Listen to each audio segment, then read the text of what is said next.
In the shadowy world of drug trafficking and organized crime, few stories are as compelling and impactful as that of Elpidio Mojaro Ramirez, known in criminal circles as El Pilo. At 67 years old, this former drug trafficker has emerged as a crucial figure in the fight against one of the most powerful and dangerous criminal organizations in the world, the Jalisco New Generation Cartel. A 50-count indictment charging 41 people of drug trafficking in cocaine, heroin, meth, and fentanyl, as well as money laundering. The charges allege that all 41 defendants operated under the overall control of the CJNG. Tonight, the man they call El Mencho is still a fugitive, but his son, the so-called Menchito, has just been extradited from Mexico to face U.S. prosecution.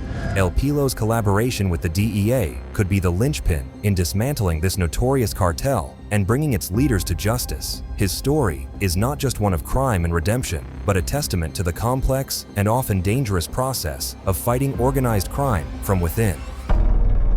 Recent developments have thrust El Pilo into the spotlight as a protected witness for U.S. authorities. His cooperation has provided critical information that already saw a long list of big CJNG figures behind bars. Now, some people believe El Pilo could topple the CJNG's intricate criminal network for good. According to recent reports, El Pilo has already handed over more than 5 members of the Jalisco Cartel to authorities, including a key financial operator known as El Flaco. This collaboration has not only made El Pilo one of the biggest enemies of the CJNG, but has also positioned him as a valuable asset in the ongoing war against drug trafficking. The significance of El Pilo's cooperation cannot be overstated. As a former insider with intimate knowledge of the cartel's operations, his testimony provides unprecedented insights into the inner workings of one of Mexico's most feared criminal organizations. His collaboration with the DEA is part of a calculated negotiation strategy. By providing valuable information, El Pilo aims to reduce his own sentence and potentially secure protection for his family. This quid pro quo arrangement is not uncommon in high-profile cases involving organized crime, but it comes with huge risks. However, experts say there may be other reasons we don't know yet. Journalists explained that El Pilo, although he is in the US under DEA protection,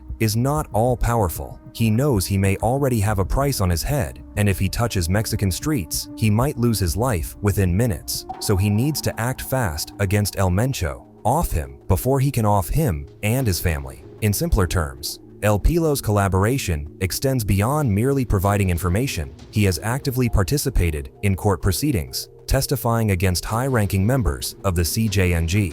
His appearances in U.S. courts have been crucial in securing convictions and long sentences for key cartel operatives. This level of cooperation is unprecedented and could potentially lead to a domino effect, encouraging other cartel members to consider similar deals with authorities. After all, there is a life after a life of crime, and this might give other sicarios hope.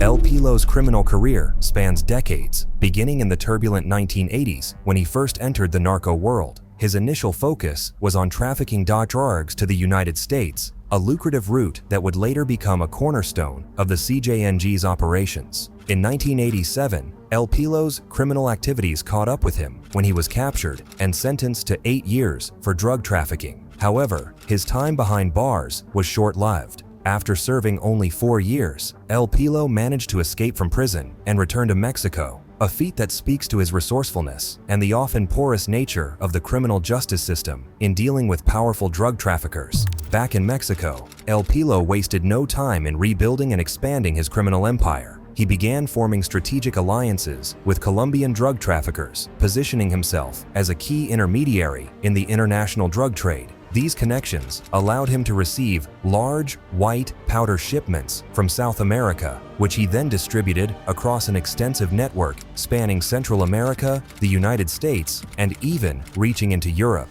This period of expansion demonstrated El Pilo's ability to operate on a global scale, a skill that would later make him a valuable asset to larger cartel operations. One of El Pilo's most notable characteristics was his methodical approach to drug concealment. He earned the nickname Caletero in criminal circles, a term that refers to his exceptional skill in hiding drugs. This expertise made him particularly valuable in the world of drug trafficking, where the ability to move large quantities of narcotics undetected is crucial. El Pilo's proficiency extended to various modes of transportation, including vehicles and ships, showcasing his versatility and deep understanding of the logistics involved in international drug trafficking. The trajectory of El Pilo's criminal career took a significant turn when he became entangled with what would eventually become the CJNG. Initially, El Pilo was poised to become the new leader of the Millennium Cartel, a predecessor to the CJNG. However, his ascension to power was thwarted by the intervention of Nemesio Oseguera Cervantes, better known as El Mencho, who would go on to become the leader of the CJNG. This power struggle led to a significant split within the organization. The Millennium Cartel splintered over, and one of those splinters was Cartel Jalisco Nueva Generación, the CJNG. El Mencho took control of a faction known as the Mata Zetas, or the Zeta Killers, while El Pilo formed his own group called La Resistencia, or the Resistance. This schism marked the end of the Millennium Cartel and set the stage for the rise of the Jalisco New Generation Cartel under El Mencho's leadership. The conflict between El Pilo and El Mencho would have far-reaching consequences, not only for their respective criminal enterprises, but for the entire landscape of organized crime in Mexico. So yeah, there is intense animosity between El Pilo and the CJNG leadership, as his defection represents not just a betrayal of the cartel, but a personal affront to El Mencho, with whom he once vied for power. The Jalisco New Generation Cartel has emerged as one of the most violent and powerful criminal organizations, not just in Mexico, but on the global stage. So what you saw was a change in the way drug cartels fought with violence. It was no longer those gang members with shaved heads and tattoos, fighting with pistols and knives. It was militarized style, fighting like military units. And once they did it, this was spread across to every cartel in Mexico. Their rapid rise to power and their brutal tactics have left a trail of destruction, affecting millions of lives through addiction, violence, and the erosion of social structures. Understanding the full scope of the CJNG's activities is crucial in understand why these guys need to go. Cartel de Jalisco Nueva Generación, CJNG, is the single criminal organization most responsible for these deaths on both sides of the border. The CJNG's destruction stretches far beyond traditional drug trafficking operations. According to Insight Crime, the cartel has a presence in at least 28 of Mexico's 32 states, a testament to their rapid expansion and the effectiveness of their often brutal tactics. This widespread presence allows them to control vast territories, influencing local politics, economics, and social dynamics. Their operations have expanded internationally, with connections in the United States, Europe, and Asia, making them a truly global criminal enterprise. The impact of the CJNG on public health is particularly alarming. The cartel is a major player in the production and distribution of synthetic drugs, especially amphetamine and fentanyl. These substances have fueled the ongoing opioid crisis in the United States, leading to a staggering number of overdoses and deaths. It doesn't last long, so you're sick again. Like, when you can do in the morning and you can be all good till tomorrow. Like fentanyl, you can withdraw like 3 times a day. The Centers for Disease Control and Prevention reported over 100,000 overdose deaths in the United States in a 12-month period ending in April 2021, with synthetic opioids like fentanyl being a primary driver of this epidemic. These cartels are responsible for virtually all of the fentanyl, and they currently dominate the worldwide fentanyl distribution and supply chain. The CJNG's role in producing and distributing these substances makes them directly responsible for countless deaths and the devastation of families and communities. These cartels are responsible for virtually all of the fentanyl, and they currently dominate the worldwide fentanyl distribution and supply chain. The CJNG is one of the most powerful and dangerous criminal organizations in Mexico, characterized by a business model of extreme violence and trafficking in the most deadly of substances. In Guadalajara, the birthplace of the CJNG, the cartel's influence has led to a surge in violence and drug addiction. Insight Crime reports that since the CJNG consolidated its power in the region, the city has seen a significant increase in homicides and disappearances. The cartel's control over local drug markets has also led to a rise in addiction rates, particularly among young people. This localized impact provides a microcosm of the broader devastation the CJNG brings to the communities under its influence. The CJNG is also involved in a wide range of criminal activities, including extortion, kidnapping, human trafficking, and illegal mining. They even took over avocado production in Michoacan, killing farmers who refused to cooperate. And in their terms, cooperating means giving off their business for free. Everything that produces money, they're going to be interested in. They're going to scare those people.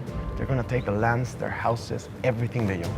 Their diversification makes them particularly resilient to law enforcement efforts, as they can quickly adapt and shift focus when one area of their operations is under pressure. This adaptability, combined with their willingness to use extreme violence, makes the CJNG a tough opponent for law enforcement agencies. Taking off one or two, even significant targets makes a difference, but to really impact the organizations, we need to treat these transnational criminal organizations the same way we treat drug trafficking organizations and completely dismantle those organizations. Recent reports have shed light on the CJNG's expanding criminal portfolio. According to El País, the cartel has been targeting American tourists with various scams, further diversifying their revenue streams and expanding their criminal reach. These activities not only victimize individuals, but also have broader economic implications, potentially impacting tourism and international relations. The relationship between Mexico and the US is strained right now, and Mexican cartels have a huge role to play in this. The cartel's use of violence as a tool for control and expansion cannot be overstated. They have been responsible for numerous high-profile attacks on law enforcement and government officials. The latest cartel target, Mexico's military. The Jalisco New Generation Cartel took the fight to the next level, shooting down a military helicopter with a rocket-propelled grenade. Tonight, the DEA is offering $10 million for information leading to the arrest of the Mexican drug kingpin known as El Mencho. Indeed, in 2015, El Mencho's men shot down a military helicopter with a rocket-propelled grenade, a brazen act that demonstrated their firepower and willingness to directly confront state forces. Such actions create an atmosphere of fear and intimidation, making it difficult for local authorities to effectively combat the cartel's influence. Through a combination of bribery, coercion, and strategic investments, they have managed to establish a network of complicit officials and businesses that facilitate their criminal activities. This level of infiltration makes the task of combating the cartel even more challenging, as it blurs the lines between legitimate and criminal enterprises. The environmental impact of the CJNG's activities is another often overlooked aspect of their destructive influence. Their involvement in illegal logging and mining operations has led to significant environmental degradation in various parts of Mexico. These activities not only harm local ecosystems, but also deprive communities of natural resources and sustainable economic opportunities. The CJNG is a threat to society. They leave bodies on the streets and keep millions of people living in terror. Those fighting on the right side of the law have known this for a long time. They need to go, and thankfully, every now and then, someone from the cartel world decides to escape and side with authorities. Enter El Pilo. El Pilo's cooperation with U.S. authorities has already yielded significant results in the fight against the CJNG, marking a potential turning point in the battle against this powerful criminal organization. His insider knowledge and willingness to testify have provided law enforcement agencies with unprecedented insights into the cartel's operations, leading to several high-profile arrests and convictions. One of the most notable achievements resulting from El Pilo's cooperation has been his role in the arrest of Ruben Oseguera Gonzalez, alias El Menchito. El Menchito, the son of CJNG leader El Mencho, was considered the second in command of the cartel and was being groomed to eventually take over leadership. Judy, this is the story of like father, like son. Tonight, the man they call El Mencho is still a fugitive, but his son, the so-called Menchito, has just been extradited from Mexico to face U.S. prosecution. His arrest in 2015 and subsequent extradition to the United States in 2020 dealt a significant blow to the CJNG's command structure. El Pilo's testimony was crucial in building the case against El Menchito, providing detailed information about his role in the cartel's operations. Ruben Asegura Gonzalez, the 28-year-old known as Menchito, finally extradited from Mexico and tonight is being held without bond on drug trafficking and machine gun charges following a brief appearance in D.C. District Court. This is huge. Menchito reported only to his father. Being second in the CJNG's chain of command is a great deal, considering El Mencho is notoriously dictatorial and does not consider anyone within the cartel his equal. But the impact of El Pilo's cooperation extends beyond this high-profile arrest. His testimony has been instrumental in building cases against other high-ranking members of the cartel. Recently, El Pilo appeared in a U.S. court to testify against Gerardo Gonzalez Valencia, another of the CJNG's key financial operators. Known as Lalo or Flaco, Gonzalez Valencia was part of the cartel's financial wing, responsible for laundering millions of dollars in drug proceeds. El Pilo's testimony contributed significantly to Gonzalez Valencia receiving a life sentence, dealing another blow to the CJNG's financial infrastructure. In his court appearances, El Pilo has provided detailed accounts of the CJNG's operations, shedding light on the cartel's internal dynamics, financial structures, and key players. For instance, he testified about how Gonzalez Valencia, along with his brothers Abigail and Jose, operated a business worth hundreds of millions of dollars, trafficking tens of tons of white powder to the United States and Europe. This level of detail is invaluable for prosecutors building cases against cartel members and for law enforcement agencies working to disrupt the CJNG's operations. El Pilo's testimony has also revealed the brutal nature of the cartel's operations. He confirmed that Gerardo Gonzalez Valencia had ordered several executions to protect the cartel's business interests. Indeed, that's why Valencia will now die in prison. One such incident involved the murder of Antonio Guizar Valencia, a Zetas leader, as revenge for the theft of a cocaine shipment. El Pilo's insider knowledge of these events provides crucial evidence linking high-ranking cartel members to specific crimes, strengthening the cases against them. The upcoming trial of El Menchito, scheduled to start in October, is expected to be another significant blow to the CJNG. U.S. prosecutors are seeking a life sentence for El Mencho's son, and El Pilo is set to appear again as a key witness for the prosecution. El Menchito initially pleaded not guilty to weapons and drug conspiracy charges following his extradition from Mexico in February 2020.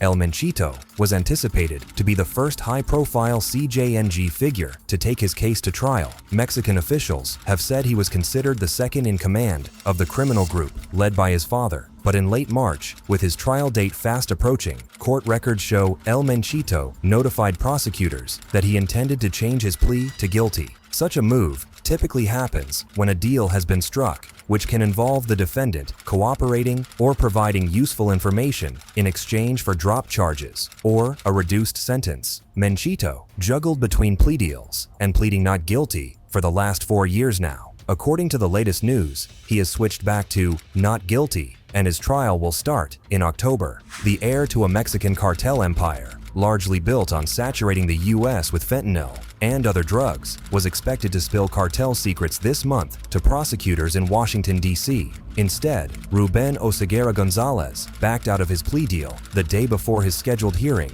in federal court. Oseguera Gonzalez, known as Menchito, now wants a trial and maintains his innocence on charges that he helped coordinate tonnage quantities of drugs funneled across the border and into the U.S. El Pilo's testimony in this high-profile case could provide even more damaging information about the cartel's leadership and operations. Some people are hoping that, during Menchito's trial, Pilo will share damning enough information that could even have El Mencho arrested. By providing detailed information about the cartel's operations, he is helping law enforcement agencies build a more comprehensive understanding of how the CJNG functions. This knowledge can be used to develop more effective strategies for combating not just the CJNG, but other similar criminal organizations as well. Moreover, El Pilo's cooperation sends a powerful message to other members of the cartel. It demonstrates that even high-ranking individuals within the organization can turn against it.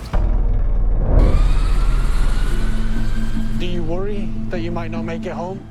Es difícil, es una parte muy difícil porque está de por medio mi vida. El Pilo's story shows us how important informants are in fighting organized crime. Cops need inside info to take down big criminal groups, and people like El Pilo can give crucial intel on how these gangs work, who's in charge, and what they're up to. This kind of intel is hard to get any other way, making snitches a key weapon against crime. For gang members, becoming an informant can be a ticket out of a dangerous life, but it's not an easy choice. It's super risky. You might get hurt, your family could be in danger, and your whole life gets turned upside down. El Pilo's case shows how scary it can be. Your old buddies might come after you, and it's tough to turn on people you used to work with. That's why witness protection is so important. These programs keep informants safe, help them move, and even give them new identities. Without this safety net, many folks would be too scared to come forward. I've done the simple stuff that everybody starts doing, pulling teeth out, cutting fingers up slowly, or he pulled out a handgun, told me to kill that person, the one kneeling in front of her. And I just shot him. And he said he was putting me on his payroll. Many teens from vulnerable backgrounds get sucked into a life of crime, manipulated and threatened by cartels into doing the worst, then threatened with death if they try to escape. So many sicarios are too afraid to leave. It's a constant war zone. You practice with live targets. I mean, I know it sounds harsh saying it this way, but it's just the way it is. But El Pilo sends a message to all sicarios. If you're looking to ditch the gang life, you've got options. You could work with the cops, like El Pilo did, but it's risky business. Or you might join a rehab program that will help you find a legit job. If things get really scary, witness protection could give you a whole new life somewhere else. Don't forget about your community either. Local groups and churches can be a big help when you're trying to go straight. And hey, hitting the books or learning a trade can open doors you never knew existed, keeping you off the streets for good. It's not easy, but there are ways out if you're ready to make the jump. Leaving organized crime is tough, but it's doable. There's help out there, but how much and how good it is depends on where you live. Programs like Youth Building the Future in Mexico show how giving young people chances can keep them from joining gangs in the first place. It's all about creating better options than a life of crime. A 50-count indictment charging 41 people of drug trafficking in cocaine, heroin, meth, and fentanyl, as well as money laundering. The charges allege that all 41 defendants operated under the overall control of the CJNG. As of 2024, the DEA seems closer than ever to putting an end to giant monsters like the CJNG and the Sinaloa Cartel. El Mayo is behind bars, El Chapo's sons are slowly getting arrested one by one, and El Mencho is also seeing his right-hand men taken away from him. El Pilo's cooperation with authorities, while controversial, highlights the importance of insider information in the fight against organized crime. His testimony has already led to significant blows against the CJNG, including the arrest and conviction of key figures within the organization. It's called Project Python, a top-secret operation to take down one of the deadliest drug cartels, Jalisco New Generation. More than 600 people have been arrested so far, including many right here in Chicago. The upcoming trial of El Menchito, where El Pilo is expected to testify, could potentially deal another significant blow to the cartel's leadership. However, El Pilo's case also underscores the dangers faced by those who choose to cooperate with authorities. The need for robust witness protection programs and support systems for those seeking to leave criminal lifestyles is clear. Without these safeguards, valuable sources of information may be deterred from coming forward. As we move forward, it's crucial to continue supporting law enforcement efforts, international cooperation, and community-based prevention programs. By working together, we can strive for a future where powerful criminal organizations no longer hold sway over our communities. and where individuals have the support and resources they need to choose lawful and productive lives. The fight against cartels, like the CJNG, is not just about law enforcement. It's about reclaiming our communities, protecting vulnerable individuals, and building a safer, more just society for all. El Pilo's story is part of a larger narrative of resilience, redemption, and the ongoing struggle for justice in the face of organized crime. It reminds us that change is possible, even in the darkest of circumstances, and that every individual who chooses to stand against these criminal organizations brings us one step closer to a world free from their destructive influence. Hey, thanks for tuning in. What are your thoughts on the CJNG? Do you think they can ever be stopped? And would the violence go down if so? Let me know in a comment down below. And before you go, you know the drill. Like, subscribe, and hit that bell button. See you soon.